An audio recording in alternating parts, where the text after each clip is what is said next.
Salud, jóvenes. Con frecuencia digo que la química es una ciencia que parece preparada para hacernos sufrir, pero realmente lo que pasa es que la química es una ciencia experimental. Y a nosotros nos gustaría que cuando estudiamos química, pues estuviéramos capacitados para entender prácticamente todo.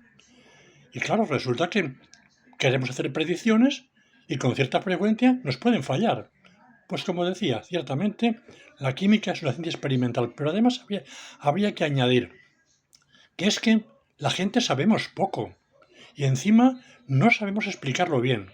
Fijaros, he tomado aquí el ejemplo de el cómo entender cómo funcionan los ensayos de azúcares reductores, algo que desde luego le interesa o conocerá sin duda en mayor o menor extensión cualquiera que estudie química o bioquímica, biología o farmacia o tecnología de alimentos, en fin, o cualquier ciencia relacionada. Bueno, pues voy a referirme un poquito a esto y fijaros, yo había seleccionado aquí 4 de los procedimientos más comunes. No son los únicos, pero estos quizás son los más conocidos. El primero es el que he seleccionado es el Tollens, de 1882. Este se refiere a cómo se forma un espejo de nitrato de plata cuando se trata el nitrato de plata en medio amoniacal, en medio básico, pues en general con aldehídos, ¿verdad? Y entonces precipita plata y demás. Bueno, este lo voy a dejar y me voy a concentrar solamente por acotar en los ensayos basados en cobre. Bueno, pues los basados en cobre son esencialmente tres. Ya digo que hay más, pero esencialmente tres. Quizás el más conocido con diferencia es el Felin. El Felin, aquí se trata de, ver cómo el sulfato de cobre estabilizado con un tartrato sódico-potásico o sódico, a fin de cuentas un ácido tartárico en medio básico, reacciona con un aldehído en medio básico para generar un carboxilato y precipitar óxido cuproso de color rojo. Bueno, pues entonces esto está clarísimo y muy bien, ¿verdad? Pero ahora empieza uno y dice, ya, pero es que yo esto no acabo de entenderlo bien y me gustaría entenderlo un poco más. Bueno, pues fijaros, uno empieza viendo que en el Felin hay un Felin A y un Felin B. Y dices, bueno, ¿y por qué tiene que haber un Felin A y un Felin B? ¿No puedo preparar yo directamente ya una disolución de sulfato de cobre, añadirle el tartrato y luego pues añadirle pues el problema en el que se supone que puede tener un aldehído, añadir el medio básico y luego añadir el problema en el que se supone que puede haber un aldehído para que se vea la reacción? Y sin embargo nos dicen Felin A y Felin B. Y dice uno, ¿y por qué? Bueno, hay que entender un poco cómo funciona todo esto.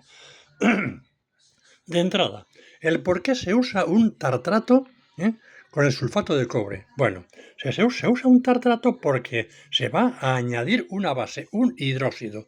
Y entonces el sulfato de cobre con un hidróxido precipitaría el hidróxido de cobre 2. ¿De acuerdo?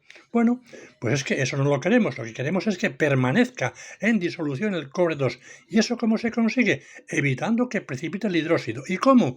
Con un agente acomplejante que forme un complejo suficientemente estable como para evitar que precipite el hidróxido. ¿De acuerdo? Bien, pues de lo más común sería esta sal de Seignete, ¿verdad? Que es el tartrato sódico potásico. Bueno, un tartrato a fin de cuentas que es muy accesible. Bueno, pues entonces un tartrato lo que hace es formar un complejo con el cobre que yo he representado así. Pero uno dice, ya, pero es que me gustaría entender un poco más esto. Espera un poco que te busco. A ver, mira, esto lo podríamos representar así. Yo tengo el ion cobre 2. Aquí. Sí, decía, tengo el ion cobre 2 y aquí tengo el tartrato sódico. Lo he representado así, ¿verdad? Tartrato sódico. El ácido tartárico, ¿verdad? Es el butanodiol dioico. Bueno, pues la sal sódica la representaríamos así. Bueno, pues esto puede formar un complejo, un quelato, ¿verdad?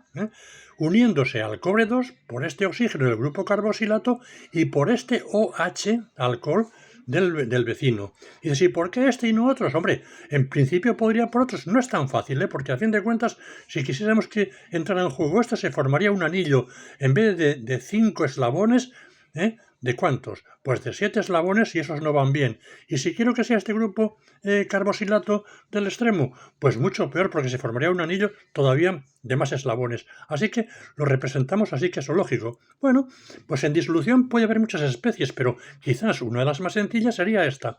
Un grupo como este coordinado al cobre y otro igual que este otro, pues coordinado de la misma manera al cobre. Y así tendríamos un cobre que, con dos grupos quelantes, bien enganchadito el cobre, formando un complejo bien estable.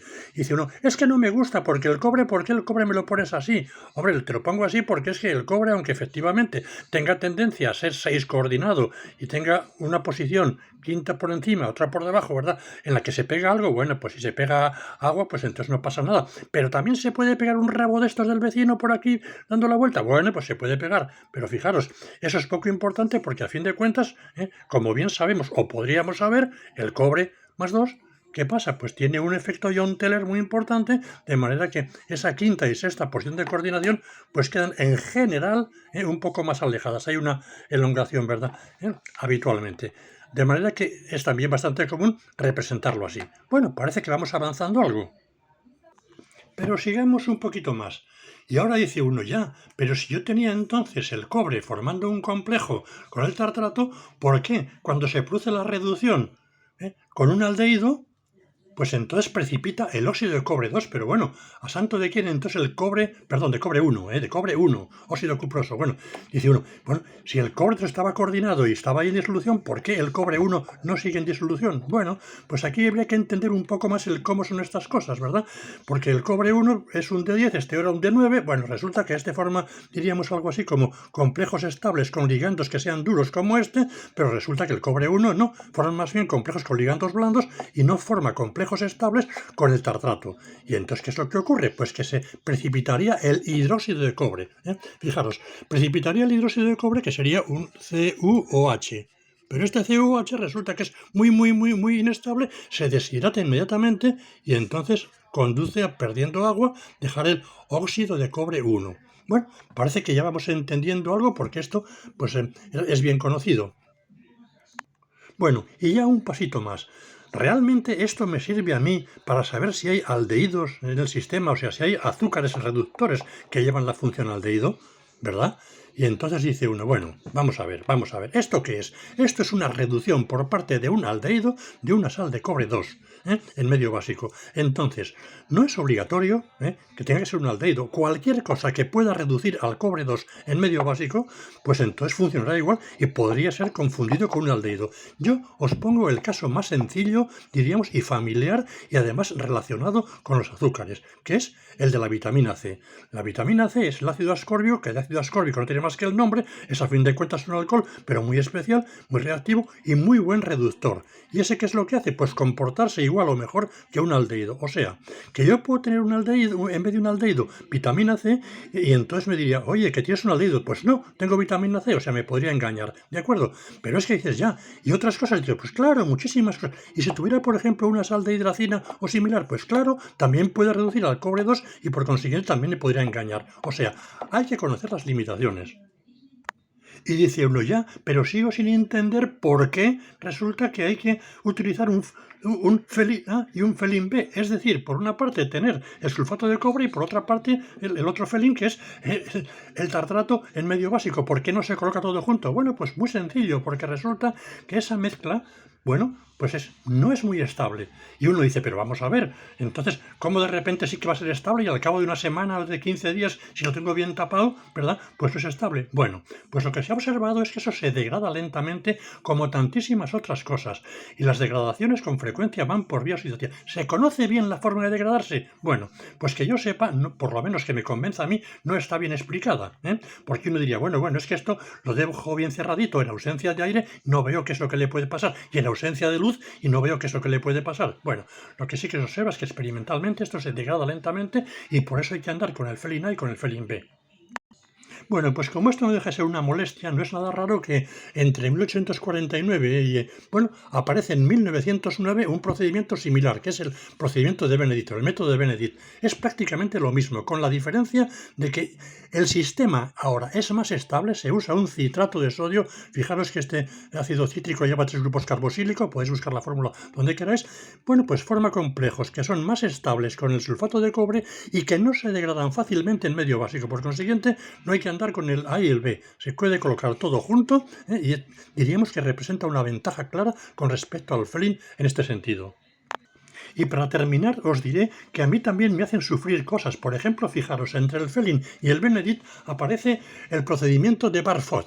Este es de 1873. Este lo que dice es que podemos utilizar que conviene utilizar acetato cúprico en ácido acético diluido con determinados azúcares especiales que son un poco menos reactivos. Esto, calentando a ebullición, resulta que precipita también el óxido cuproso. Bueno, pues yo no puedo entenderlo bien porque, digamos, yo entiendo que efectivamente de cualquier forma uno reduzca con un aldehído el cobre 2 a cobre 1. Bien, y que no sea tan imprescindible el medio básico. Bueno, eso ya es un poco más discutible, pero que se haga en acético diluido, hombre, eso tiene como muy poco sentido, porque se va a formar un óxido cuproso y uno diría, pero hombre, un óxido en medio ácido acético, pues daría el acetato. Bueno, pues resulta que no, que precipita el óxido cuproso. Esto, pues resulta difícil de entender, y a mí también, aunque ciertamente yo sí que entiendo que el cobre 1, pues no forma un acetato de cobre 1 fácilmente, pero aún así todo, digamos, hombre, que precipite un óxido